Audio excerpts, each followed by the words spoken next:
All right, hey guys, OFD checking in here, and I just kind of wanted to show you guys I got a new bracelet for my Seiko SBDC053. This is the Strapcode Oyster. I think they call this an Oyster style bracelet, solid in links, of course. And I got the standard clasp on this one. I didn't order the ratcheting clasp for this one. This has your standard, two push button, the machine bars inside of there, and your safety clasp that folds over there.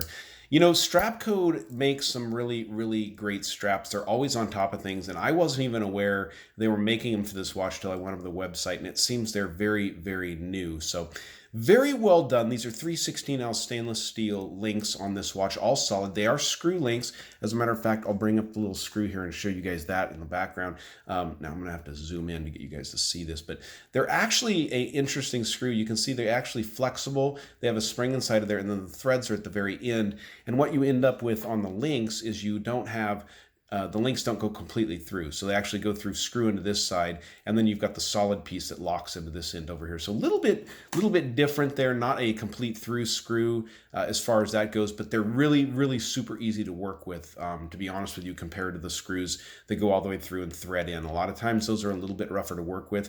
These are absolutely simple. So very nice strap. Like I said, 3/16 stainless. This one's all brushed. They do offer polished. They also offer a Jubilee bracelet. And like I said, the ratcheting clasp.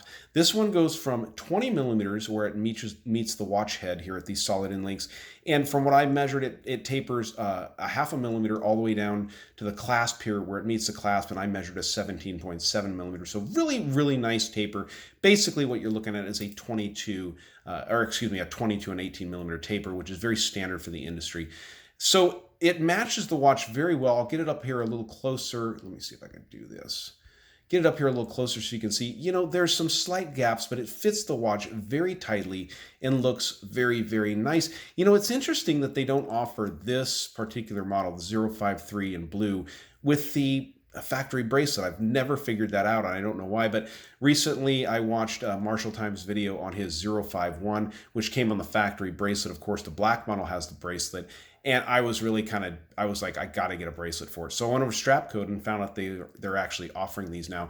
The 053 comes on these factory rubber straps from Seiko, which are really nice. This one actually came with metal liners inside the end links where it meets up to the watch, which is kind of interesting. But I did want to try a bracelet. Right now, I'm pretty much only wearing watches on, bracelets or on rubber straps. I'm not really doing the NATO thing right now, and definitely not doing leather because where I am, it's super, super hot. So high quality bracelet here. I'm going to leave a link down below where you guys can check these out. Now, this particular model was $85, I think, somewhere around there. Plus, it was a $15 express shipping charge. It came from Hong Kong, but it was worth the $15 because it actually came in like 2 days. It was super, super impressive, fast shipping. So you can count on that. Now, this was from Strapcode. I'm going to leave some links down below to Amazon where you can find these Strapcode or Miltat straps at other places. It's interesting because, Miltat and Strapcode, it seems to be one company, but it depends on where you buy it from as to what the packaging is going to say. The last one I bought for one of my turtles was off of Amazon, and it actually said Miltat.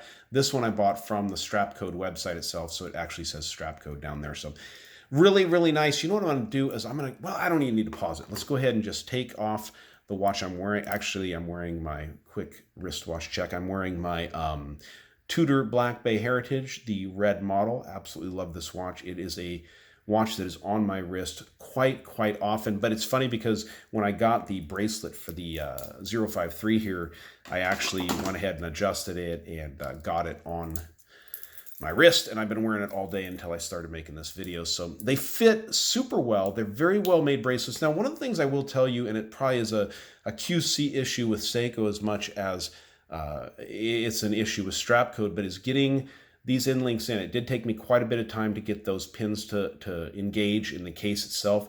And you do want to use from what I can tell, you want to use the pins they provide you when they send you the bracelet. You don't want to try to use your factory pins. As a matter of fact, on this particular model, the factory Seiko spring bars would not actually fit through these end links here, probably due to the fat size of them and whatnot, and the size of this end link itself. So guys, that's it. That is the Strapcode bracelet for the SBDC 053, the 051. This will pretty much fit any of the models out there. If you have a patty model, anything with this case style, these bracelets are going to fit you. So guys, I'll leave a link down below at the bottom where you can check them out. If you like the video, give me a thumbs up.